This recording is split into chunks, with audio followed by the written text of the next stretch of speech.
Well, it really is an honor to be opening for YAF this year. I know part of that is due to the fact that I have to make it back to LA before sundown because I'm an Orthodox Jew, obviously. So I appreciate them being flexible about that. Also want to welcome our colleagues, particularly from Mizzou.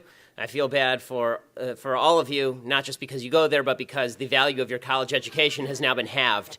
Anybody who gets a degree from Mizzou is now going to be tainted, unfortunately, with what's going on there. And this is true for colleges across the nation. We'll get to what's going on at the colleges in a little while. But what I want to talk about today is some practical tactics that you can use to fight folks on the left, because obviously this has become the main mission of the right. I mean, it feels like we are now in a bunker, right? That's being in California my entire life. It's always felt like I'm in a bunker.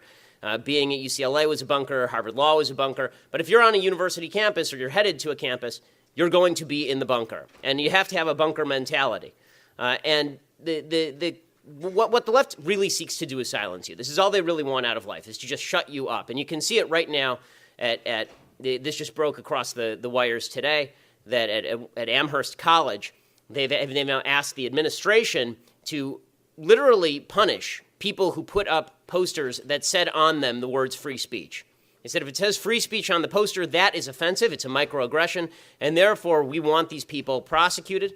Over at Mizzou, the university police issued a communique suggesting that anyone who had their feelings hurt should call the cops, to which I immediately tweeted out the phone number for the cops and told everybody to call the cops about Melissa Click, that professor who was yelling at the reporter over at University of Missouri. Silencing you is their first priority. The only way that the left can win, the only way they can continue to live in this fantasy reality they've created for themselves, is to shut you up. I don't know how many of you watch South Park and have seen the Safe Space song, which has been going around, but that's pretty much it. The only way to win is to silence reality. Reality has to be shut up, and you are reality. Anybody who speaks truth is reality. You notice folks on the left like to use the phrase, you'll hear this one a lot, that you're impinging on my truth.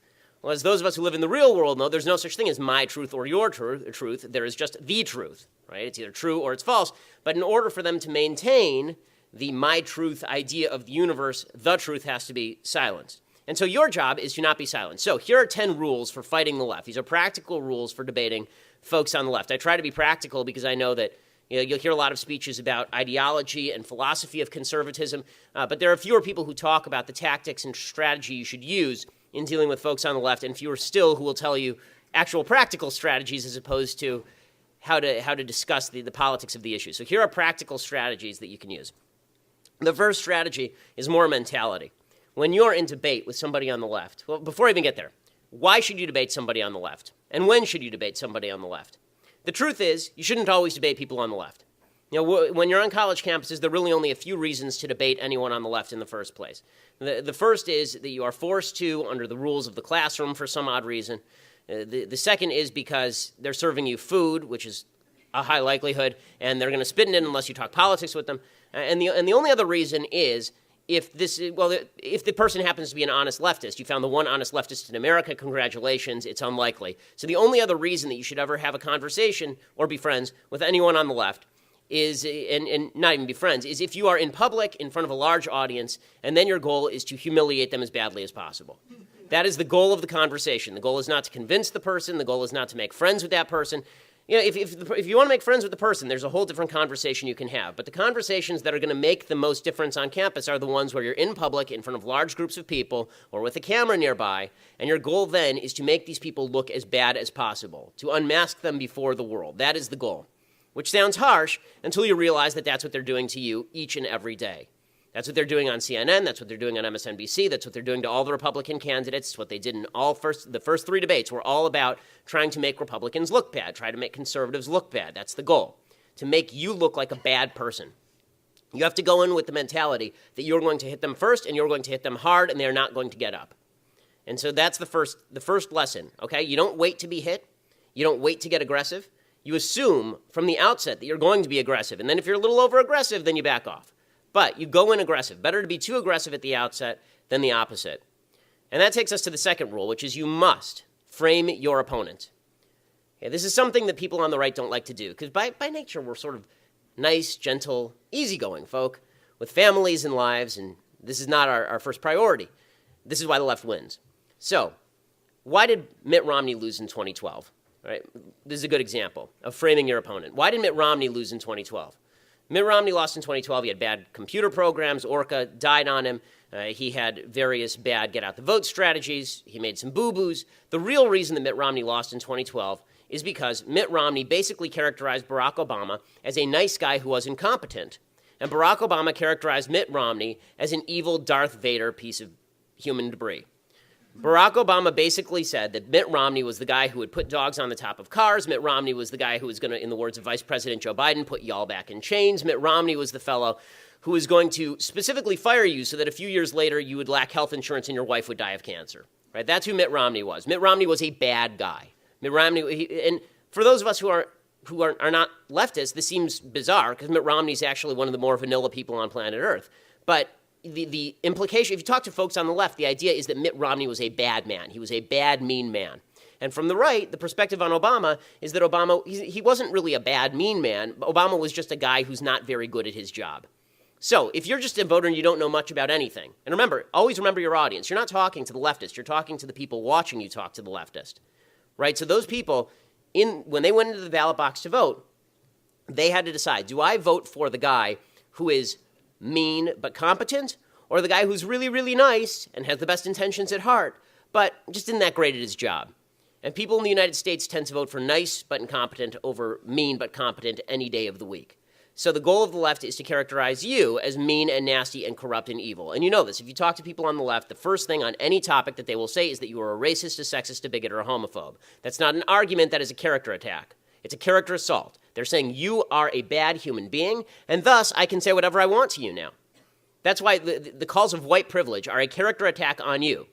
Right? They don't even have to prove you're a racist. Just by the nature of you being white or being non-black, or even if you are black and conservative, you're a beneficiary of white privilege. Like Ben Carson, it's okay to call him a beneficiary of white privilege, even though he is not. You know, all of this is okay because your character is flawed. Because your character is flawed, they can attack you. So your goal is to attack their character. And this is something people on the right get really shy about. Right? We don't like to do it because it's not nice. Well, tough. Do it. Because the truth is that when you say things like you're a racist without evidence, you are a bad person. And the way that I learned this lesson pretty well, or at least taught it relatively well, is, I don't know how many of you saw the debate that I did with Piers Morgan about 3 years ago on gun control. It went a little bit viral. And Piers Morgan had been pushing this notion that anybody who disagreed with him about gun control didn't care enough about the dead kids in Sandy Hook. I did this debate with him on national TV about a month after the Sandy Hook Elementary Massacre. And so we start off the debate, and literally the first thing that happens is he says to me, "You've said I'm off the rails. Why do you say I'm off the rails?" And I said, "Piers, I say you're off the rails because you stand on the graves of the kids of Sandy Hook to promote your political agenda." And he collapsed. I mean, there was nothing he could do. He clutched at his pearls and he said, "How dare you?" And I said, "Well, I've watched your show. I know that that's true." And he said, "How dare you?" I said, "Well, that's not an argument, right? I've seen your show. It's true." The reason that he couldn't come back is because he was so used to attacking the character of the person sitting across from him that he wasn't used to the idea that now he was going to have to defend his own character for making allegations that were utterly false. So if someone makes a false allegation about you, if they dump racist, sexist, bigot, homophobe on you, the first thing you should say is you're a jerk. Right? You're a jerk. And what makes you a jerk is not that I just think that you're wrong on your politics. What makes you a jerk is that you're leveraging unevidenced allegations against people specifically to promote your political agenda. That makes you a jerk. And that's okay. You can do that. And in fact, you can even open that way, right? It's okay. You don't even have to respond that way. As long as you know that they're going to do that, you can call out the tactic before it's used. So that's point number 2. Third point, you need to frame the debate. What I mean by this is that the left is great at framing the terminology of the debates and how these debates are going to be held. And the right is terrible at it. So, for example, the Million Student March, right? They're out there marching right now, and they say, we want free education. Education is a right, not just for the rich and white, right? This is their little chant, which, of course, comes as a shock to no one that it turns into a race thing, because everything turns into a race thing. So the idea is to frame the debate as education is a right. Now you're on the other end. You have to explain why education is not a right, right? You should reject that framing of the debate. The debate is not whether education is a right, because obviously it's not. I mean, education is not a right any more than housing is a right. Nothing is a right that you have to steal from someone else, right? Bottom line is the only rights that you have are rights that exist in the absence of you stealing stuff from other people, Right? I don't have a right to your services. I don't have a right to your money. I don't have a right to your car. I don't have a right to your wife. I don't have a right to any of these things. Right? What I have a right to is you leaving me alone.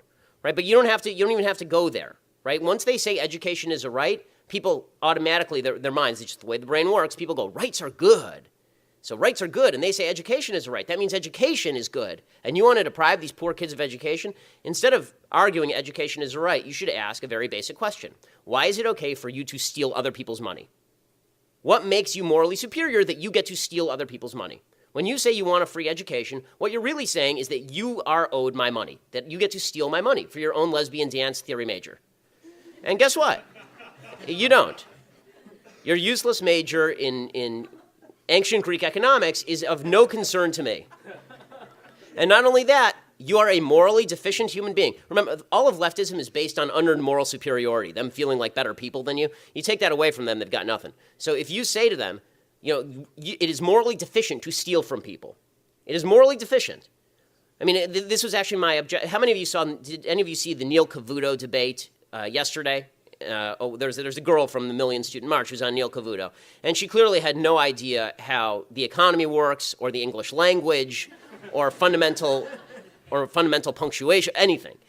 And so she's there, and Neil Cavuto is asking her, where do you think all this money's coming from? I thought, okay, well, this is sort of useful, because it's clear she doesn't know what she's talking about, but it wasn't useful in the sense that nobody who was on the fence came out of that on Cavuto's side, because the premise was still her premise. Her premise was, it's okay to take money from the 1%.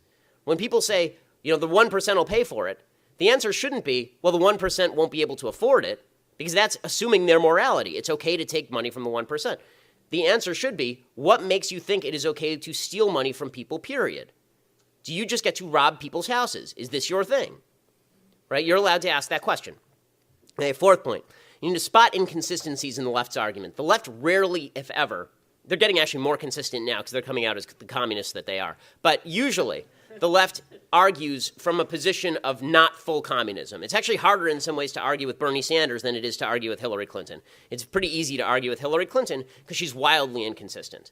Right? Every leftist position holds an internal inconsistency. All of them.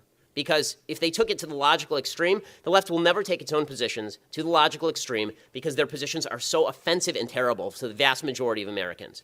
The obvious example that comes to mind for me on this one is when you hear people like President Obama say he wants common sense gun regulations, right? Or Hillary Clinton, common sense gun regulations. That's all we want, common sense gun regulations. And then you say, okay, well, what do those look like? And they have no answer. And usually they say something like the assault weapons ban, right? We want to ban assault weapons. So you say, okay, well, you want to ban assault weapons because theoretically this is going to minimize murder, correct? Well, then why is it that there are twice as many assault weapons in the country, right, rifles and long guns in the country, as there are handguns, and yet there are about 6 to 7 times as many murders committed with handguns as long guns, but you don't want to get rid of the handguns. And you can see their eyes glaze over because the inconsistency is so glaring. Because the truth is, what you want them to do, your goal here is to force them into a consistency, right? You want to force them to admit that what they really want to do is take all the guns. Which is what they want to do. That's what the left wants to do. The left wants all the guns. The left wants Australia, Great Britain. They want all the guns. And the minute they admit that, they lose the argument because this is a country with 300 million guns and 200 million Americans with guns. So the idea that there's going to be a huge swath of Americans who buy into this is just not true. So spot the inconsistencies, and we can do it in any of their arguments. Right, you can do it.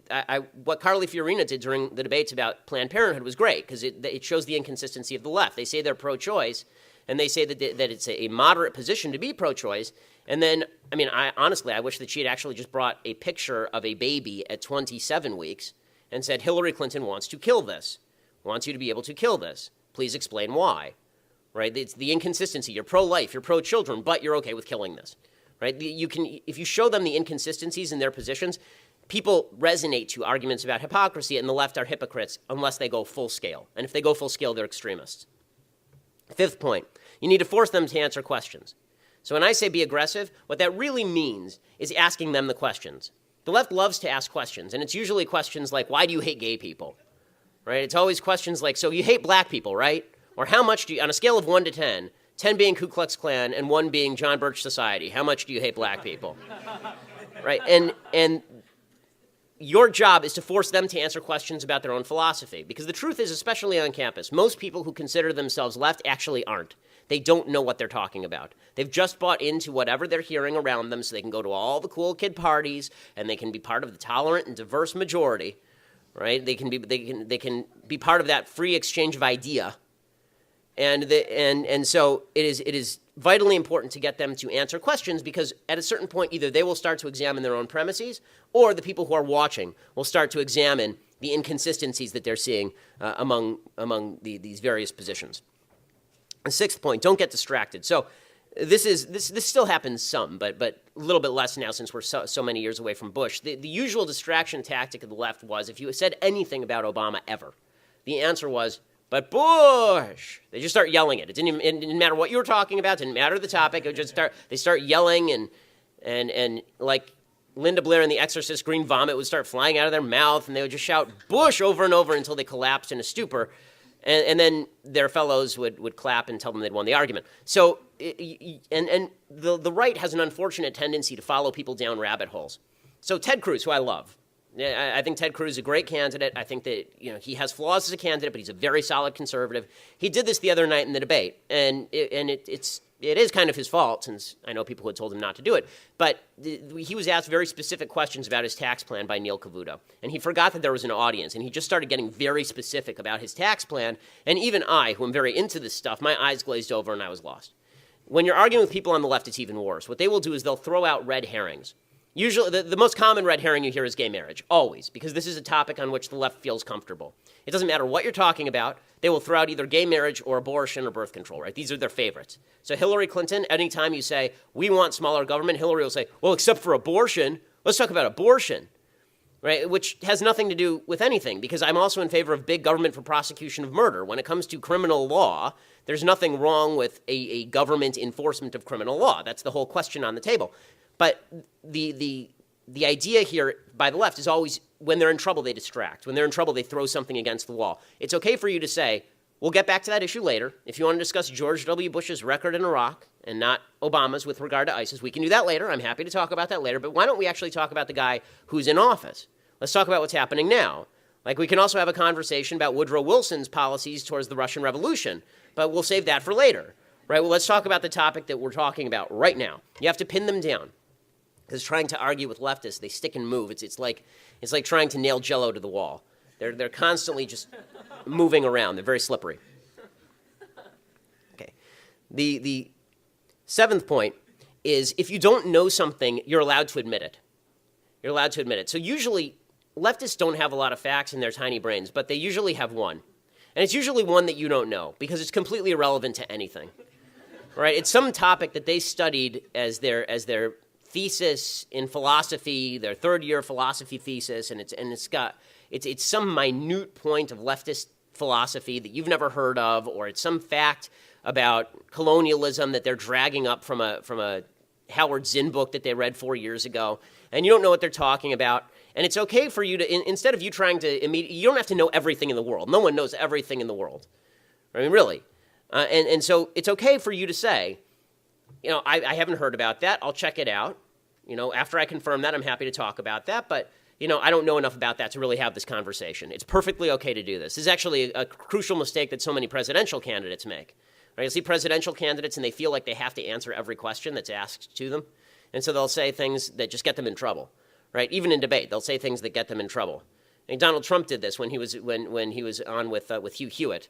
And Hugh Hewitt asked him about the Al-Quds Force, right? And he immediately thought that Hewitt was talking about the Kurds, and he started talking about the Kurds because he didn't know anything about the Al-Quds Force, right? So he started sounding idiotic because he didn't know what he was talking about. He would have been better off to say, that's not an issue on which I've studied up, but that's why I have experts like you, Hugh, to tell me about it, right? You're okay doing that. You don't always have to pretend that you know everything that there is to know.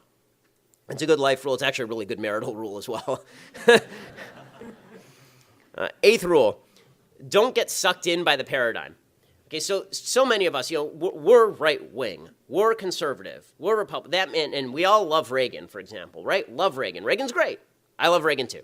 Okay, so one of the things that the left will do, and you'll see it on immigration, for example, is the left will say things like, well, how could you be so hard line on illegal immigration when Reagan signed into law amnesty in 86. Right? And the idea is that Reagan's one of yours, and so you have to defend him. No matter what, you have to defend the paradigm. You must defend the paradigm. You don't have to defend the paradigm. You're allowed to say that Ronald Reagan got it wrong. Because on that one, Ronald Reagan, in my opinion, got it wrong. He got a lot of bigger things right, like taking down the Soviet Union. Right? His economic policies were right, but like everybody else, he was a flawed human being, and he would have been the first to admit it. And the same is true for George W. Bush. This is actually very important because they'll bring up Bush a lot. You're allowed to say George W. Bush was wrong. Right? You're allowed to say that George W. Bush's second term was kind of a horror show, because it was kind of a horror show. You don't have to buy into everything that your side did, because it's not a team's politics. It's not really a team sport. Politics is about individual philosophies. And is your individual philosophy good or is it bad? And this is why, for example, I consider myself a conservative first and not a Republican. Republican is just the party that has the candidates for whom I tend to vote, but my principles are not Republican principles. They're conservative principles, and should the Republican Party move away from those principles, then I won't vote for that particular candidate. You don't have to buy into whatever paradigm you're being pushed into by the left. Okay, that's just a general rule. Ninth point of argument, and this is one that's kind of fun that you can use. It's a fun parlor trick to use with leftists you have to talk to, and that is let the other side have meaningless victories. And what I mean by this is then you'll have conversations with people on the left, and they'll say certain things and not define their terms. And their goal is to make you argumentative on every point so that you look like you're extreme. Right? They'll say things, and then you feel the need to argue with them. You feel the need to come back at them because they're so wrong on everything, and they are. But if you give them a point that's almost meaningless, then you can sometimes box them in. So, for example, one of their favorites, they love using terms that don't mean anything. Right? They like saying things like, are you in favor of immigration reform is a good one. Right? Are you in favor of immigration reform? And the tendency is to say, no, I'm not in favor of immigration reform if you're hardcore on immigration. You can also say, sure, I'm in favor of immigration reform. What kind of immigration reform are you talking about? So for a second, they feel like they won, and then they didn't, because you take it away from them, asking them for definitions. Right? They do this on climate change, too. Say, do you believe in climate change? Are you a climate denier? Like, no, I don't deny the climate. It exists. Right? Do you believe in climate change?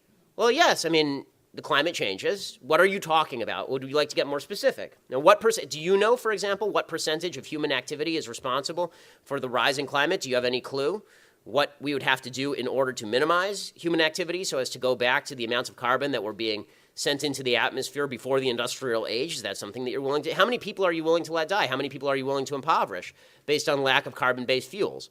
How many people are you willing to let suffer in order to do this? In the third world, by the way, because those are the people who are going to suffer if they're not using carbon-based fuels.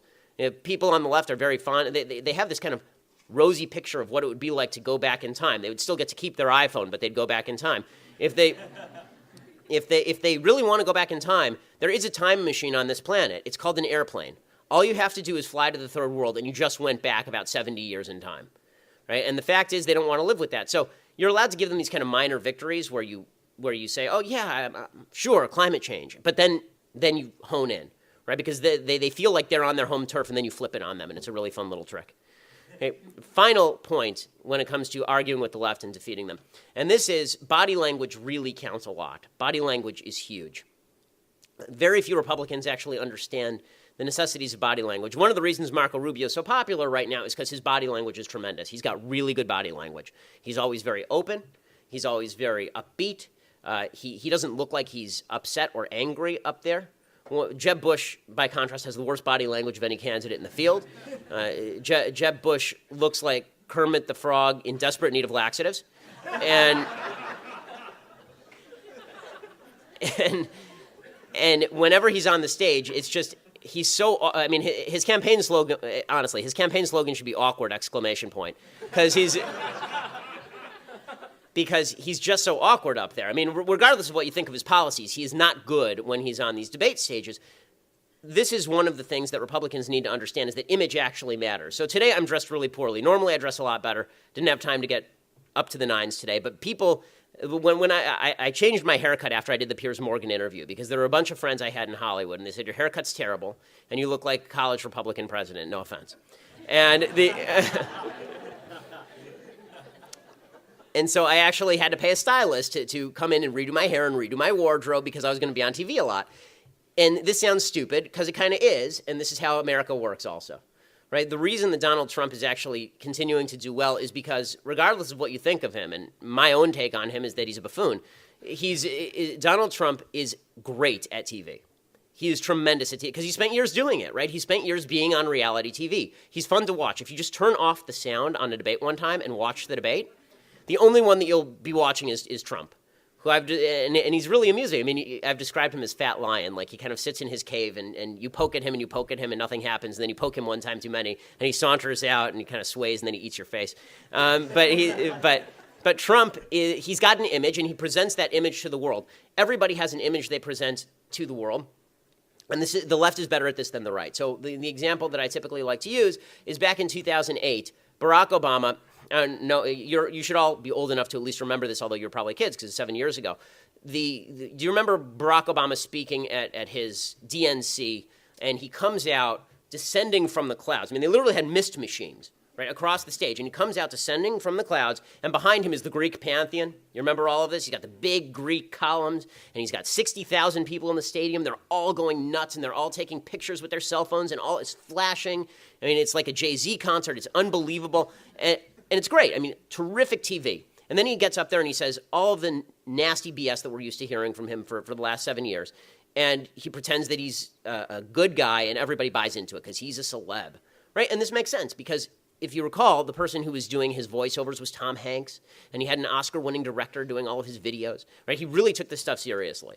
And then you went over to the RNC, and there was John McCain, and John McCain sort of toddles out there, and John McCain is an older guy, and he also has physical infirmities from his time in Vietnam, so he has that against him just imagistically to start. But then they decide for some odd reason that behind him, they're going to put a green screen.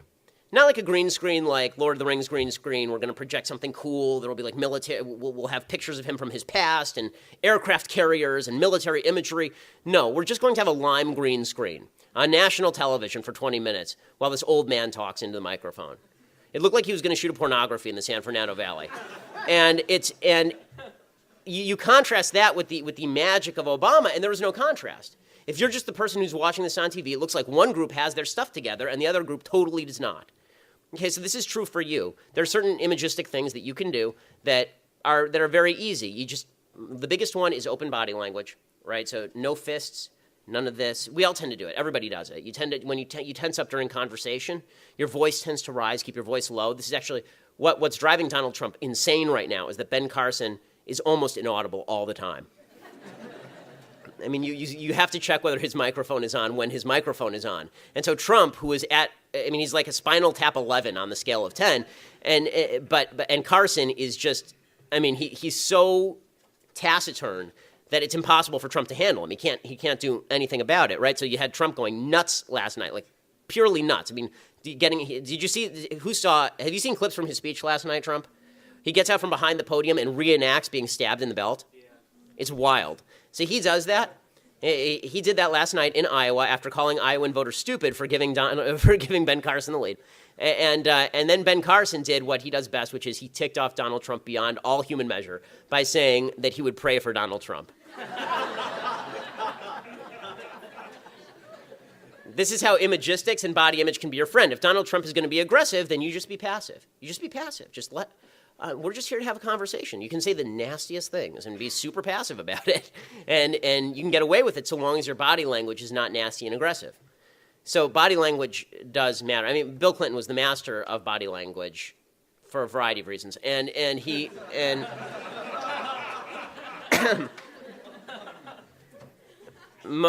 one of the things that he learned, he trained with people to do a lot of this stuff. Like you'll see Rubio using some of the same hand motions. So Clinton had the hand motion where instead of pointing at people, he didn't do the Bill O'Reilly finger of truth, which is I'm strong and I know better than you, right? The factor. It was instead Bill Clinton doing this, right? It's the elevator button push, right? Because he's convincing you and he's strong, but he's not too strong, right? He's just trying to wheedle you. And Bill Clinton had several different types of he is the master of this. He had several different types of handshakes. He has a handshake that's just for people who who he is meeting in passing, right? It's a regular handshake. And then he's got the handshake for people who he might hit up for money later, which is he grabs the hand here, and then the other hand goes on the forearm. He has the one for people who are already big donors. He goes to the shoulder. And then he has the one for Clinton Foundation donors from Zimbabwe, and that's like all the way up to the neck. It's almost a hug. And then he has one for Monica Lewinsky, and that's totally different. So body language does matter in all of this. So those are your 10 quick lessons. Hit first, frame your opponent, frame the debate, spot inconsistencies in their arguments, force them to answer questions. Don't get distracted. If you don't know something, admit it. Don't get sucked in by the paradigm. Make sure that you let the other side have a meaningless victory or two so they feel like they're accepted, and then use good body language at all times. The bottom line here is that every time you walk out now, if you're going to be a conservative and you're going to be a fighter, every time you walk out is a fight. There is no such thing as a nice moment from here on in. Now, there are some people who find this off-putting. It is tiring from time to time, so make sure that you actually have a life outside of this. But the fight can be a lot of fun if you're aggressive and if you have fun with it and if you let this stuff roll off your back. You have to make it fun. If it's not fun, it's not worth doing. And fighting bad people and people with horrible ideas is fun. And it is worthwhile. There's not a cause that I think that's out there that's better on earth. And one of the mistakes conservatives have made, I think, with young people is telling them that what they're really fighting for is just capitalism and a better way of life. And it's not fully true. It's true, but it's not fully true. What you're fighting for is a higher cause. And that higher cause is freedom and liberty and a concept of the universe in which duty exists and actions have consequences. And the people who you are fighting, they're not just wrong. The people who you're fighting believe in evil concepts. Leftism is an evil concept. Communism is an evil concept. I mean, you're going to hear about this all this weekend. These are moral issues. These are not just economic issues. These are not just we all get along and we have the same vision for the future. We don't have the same vision for the future. Hillary Clinton has a very different vision for the future than people on the right. Barack Obama clearly has a very different vision for the future than people on the right. These idiot protesters, these mental midgets over at University of Missouri have a very different idea of what the future looks like than everybody on the right. And it's a nasty vision of the future, and it's a gross and racist vision of the future. These Mizzou students complaining about racism, you saw this the other day. They banned white students from their safe space. The KKK fully endorses these safe spaces. They had spaces that were both separate and equal. No one actually said to them I don't know what the water fountain situation was like over at Mizzou in these safe spaces. But it's demonstrative of the fact that the left has awful, awful values. And so fighting those awful values is, to me, the highest calling that you can have in politics. And if it's a fight worth having, it's a fight worth doing right. Thanks so much. Happy to take questions.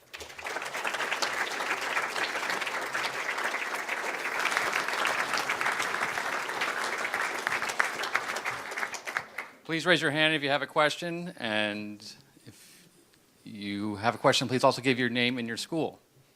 Andres, back there.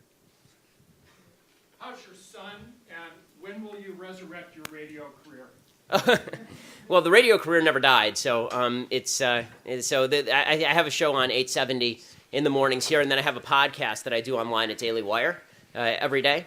And my daughter, thank you for asking. She's doing great. She's doing great. My daughter, for people who didn't know, she had a heart surgery, but she's doing fantastically well, and she is fine. And there is no prognosis. I mean, she's totally normal now. There's just a hole in her heart, and there's an ASD. They had to fix it. She's fine, thank God.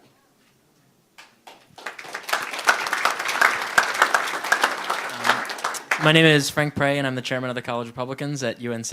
As you can tell, I'm a bad haircut.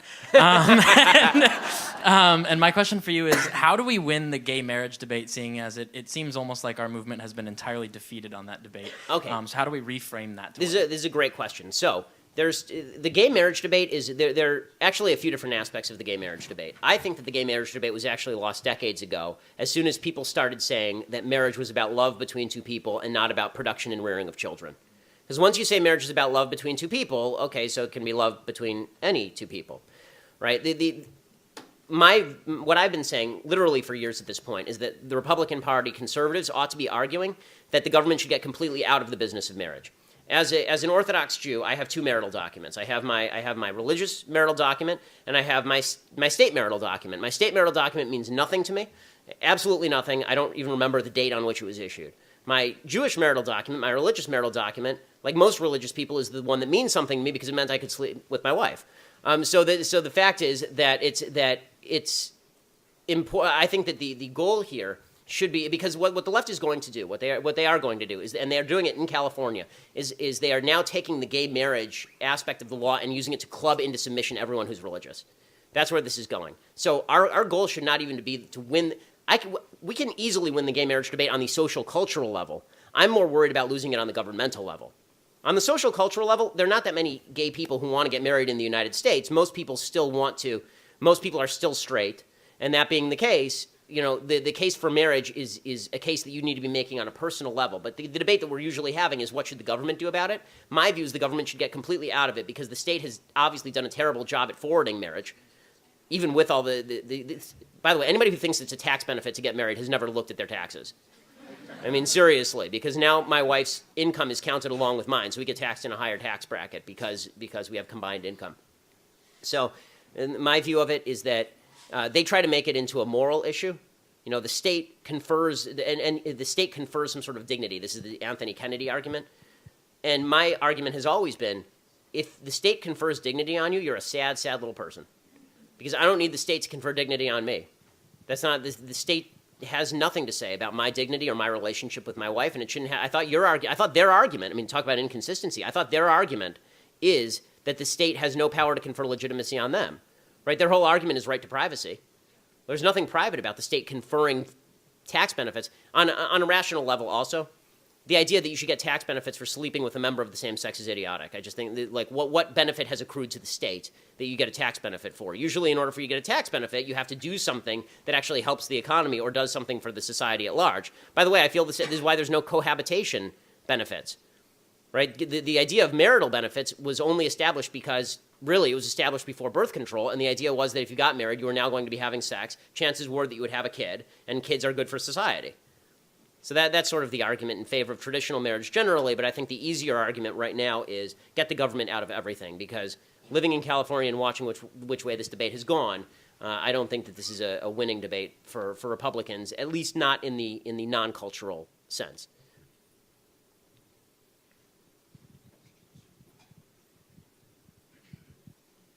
Hey there, my name is Skylar. I'm with the crew from Mizzou.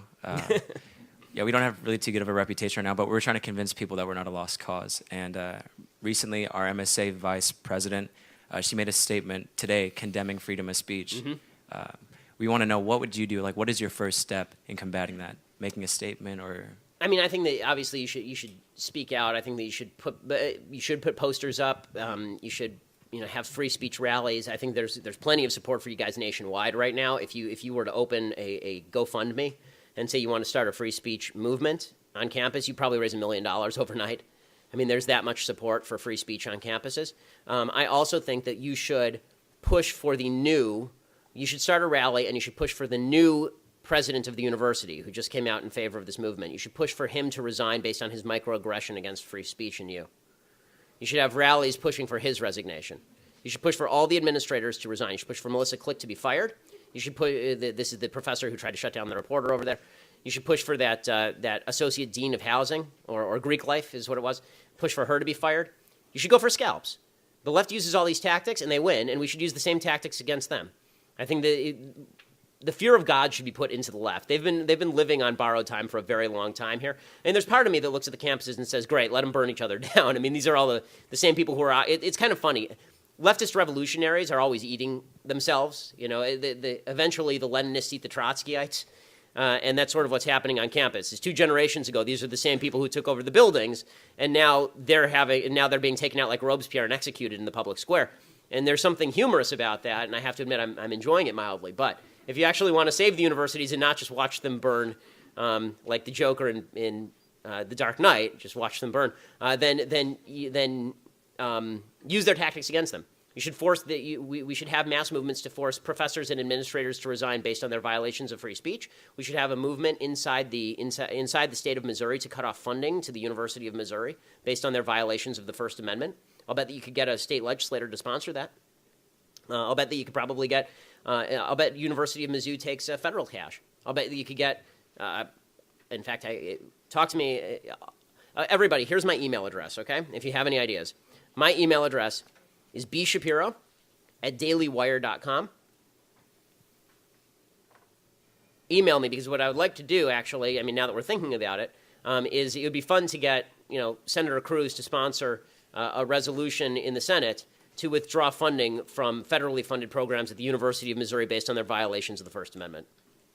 Right? We should use every tool at our disposal, because the left does not leave any tools uncovered. This is when politics gets fun, guys. Is when you get rough. Yeah, right? Politics isn't fun if you're playing nice all the time. So it's much more fun to use their tactics against them. There's a lot to be learned from Saul Alinsky. Everybody should go pick up a copy of Rules for Radicals and recognize that the guy may have been evil, but the tactics that he espouses are quite effective. My name's Anthony Murray. I'm from the University of Tampa. And to back off the first question regarding gay marriage, you said, what we should end up doing is trying to get the government out of the concept of gay marriage and other sections of the government like that. How do we go about doing that? Well, I mean, I think that there have been movements, actually. I believe the state of Georgia, maybe it was Alabama, actually passed a law saying that it was no longer within the power of the state to marry anybody. So there is a movement to do this. And I think that that's a movement that's well worth embracing, because if we don't do that, then they're going to use gay marriage as a club, right? It's going to be, we're going to force bakers to cater to gay marriages, because otherwise it's state-sponsored discrimination. They're going to force churches to shut down. They will come after schools. They will force your kids to learn about this stuff, because now the law approves gay marriage. So why should your kid in public school not have to learn about a form of marriage that's equally beautiful and beneficial? So I think that the best thing to do, the state stinks at everything, and the best thing to do is to get the state out of virtually everything.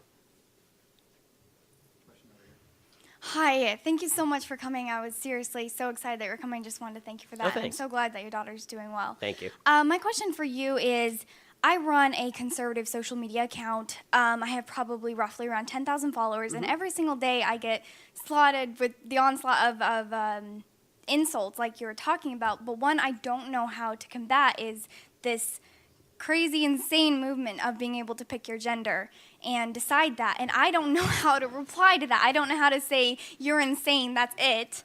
But I just want to know. That's a pretty good way to say it. I mean, it's... But from you, what is the best way to really just attack that from the bottom? Okay, so I'll tell you a story. I don't know how many of you have seen this on CNN Headline News. I had exactly this debate on Dr. Drew's show a few months ago. It was about 3 months ago. And it was I think, the number one story on Facebook and Twitter for about 3 days.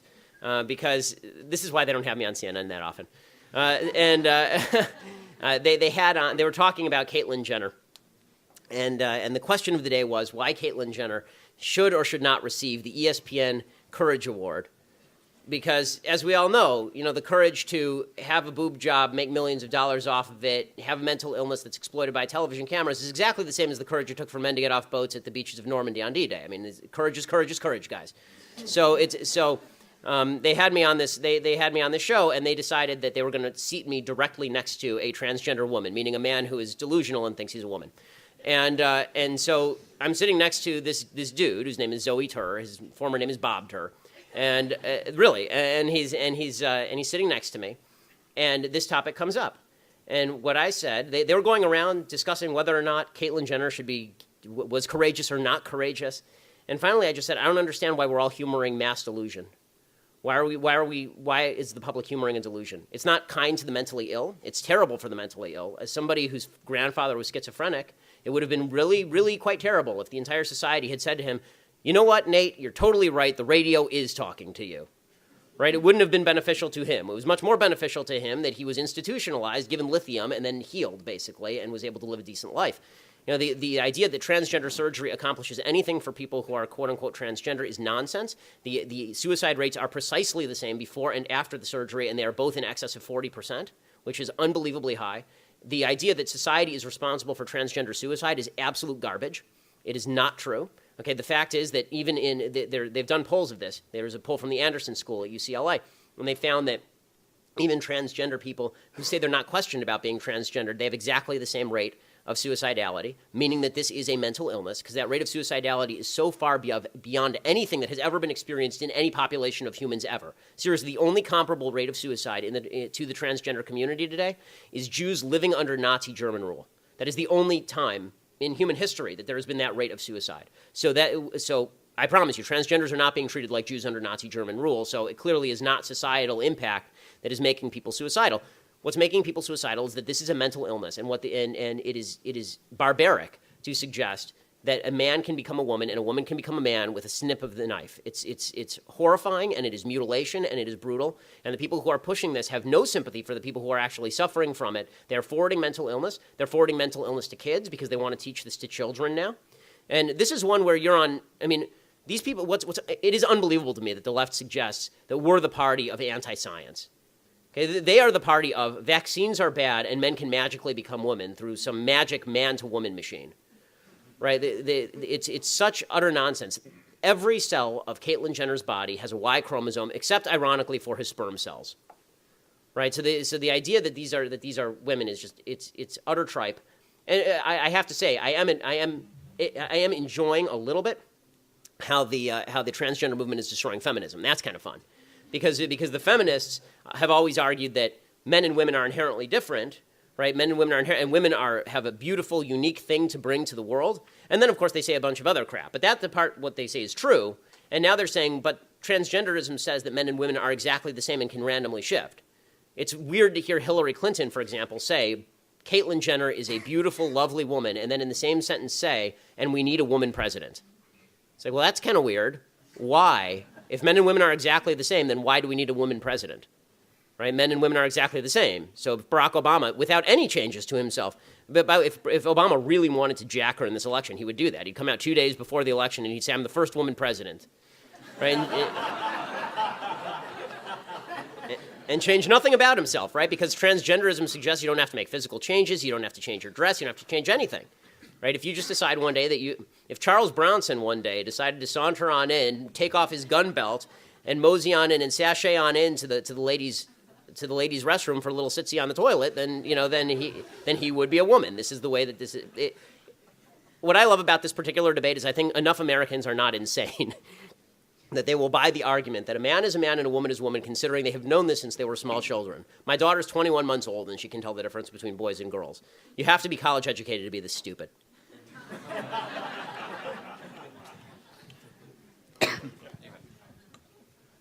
Hi, my name is Katie. I'm from Loyola Marymount University. Recently, we had our second club day at LMU, and our college Republicans table was confronted by a very liberal woman who accused Republicans of cherry picking in policy. How would you respond to that? I don't even know what that means, cherry picking on policy. I mean, it's such a vague charge. Did she give any specifics? She specifically referred to abortion and how we would allow it, but only for rape victims and. Okay, so I mean, my own position on abortion is that it has nothing to that rape is evil and terrible, and people who commit rape should be castrated or killed, and also, a human life is a human life, right? This is my own position on this, and the two have nothing to do with each other. And you can have tremendous sympathy for somebody who is raped and then is pregnant, but that doesn't change whether or not there's a child in there. This is my own position on this particular issue. I do think that it is internally inconsistent for people to support the pro-life position, but then make exceptions for rape and incest. I think that's at least because the cause of the life is not at issue. It's the definition of life that's at issue. This is my own position on it. I can't defend a position I don't hold. So if that's her main criticism, then I accept that criticism. If her criticism is on the other, does she believe? I mean, what I would do if I were you is I would turn it around and I would ask her how late an abortion is okay with her. Like, is she okay with an abortion? She says presumably she doesn't want to kill babies, right? So at what point would she cut it off? Because if there's any day at which she would cut it off, she's not pro-choice, she's pro-life. It's just a question as to the gradation of pro-life, right? If 3 days before, is she okay with killing a baby 3 days before birth? Is she okay with partial birth abortion? And if she said the day before birth? Okay, was there anybody there to watch this debate, or was it just a useless debate? Sorry, these are important. There were several people standing Okay, so if there around. are several people, then at that point what I would do is I would bring up a picture of a premature baby born 3 days early, and I would say, okay, so you would kill this. The only difference is that this baby has traveled through the vaginal canal, and the one you would kill hasn't. Is the vaginal canal magical? Does it confer livelihood? Does it confer life? Was this not a life, and then it passed through a body part, and magically it's life? Like this that's infanticide. And you should say it's infanticide. It is infanticide. If you're in partial birth abortion is infanticide. Even for people who are extreme on abortion, They can. You have to be so fully dishonest, intellectually dishonest, not to recognize that a baby 1 minute before birth is a baby. That the argument ends there. I mean, there really is no argument beyond that. That's pure evil. That is pure evil. That is, you are blinding yourself to a pure, simple human fact. That is a baby. So, and if she still argues, then there's nothing you can do about that. Some people want to blind themselves to facts. So much of so much of leftism is based on the "please don't ruin my day" syndrome. Right? There's a reason that the left doesn't want to look at the Planned Parenthood videos, because that would actually force them to comprehend and confront the fact that they are okay with chopping up babies in the womb, and that these babies have hands and arms and organs and brains and faces. And so they don't want to look at any of that. All of leftism is based on willful. It's either ignorance or willful ignorance, and willful ignorance is actually evil. Okay. The last question. Go ahead. Okay. I'm Henry Talmark from German State University.